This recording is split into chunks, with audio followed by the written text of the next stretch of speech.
Welcome to the Salmon Runs YouTube. Enjoy the video. You start by importing your image into VSCO and picking a single photo to work with. Once imported, make sure to tap the image and use the crop tool to set composition. Try 16:9 or square depending on platform. Next, select a base preset that matches the mood you want. This gives you a consistent color foundation. Don't overcommit. Choose a subtle preset and reduce its strength because you'll refine exposure and color manually in the next steps.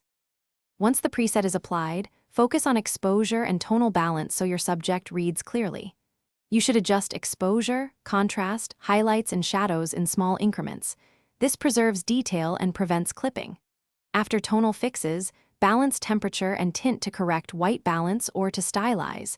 Use hue and saturation for targeted color shifts. Then, add clarity or grain for texture, but make sure to keep skin natural.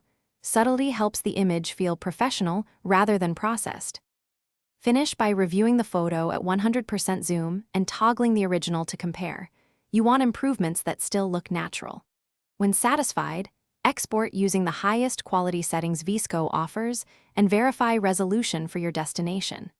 If colors shift during export, make sure you didn't exceed saturation or apply extreme profiles. Revert and reduce those adjustments. If you see artifacts or halos, lower sharpening and re-export.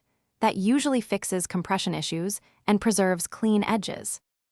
Thanks for watching. Consider subscribing if we helped you.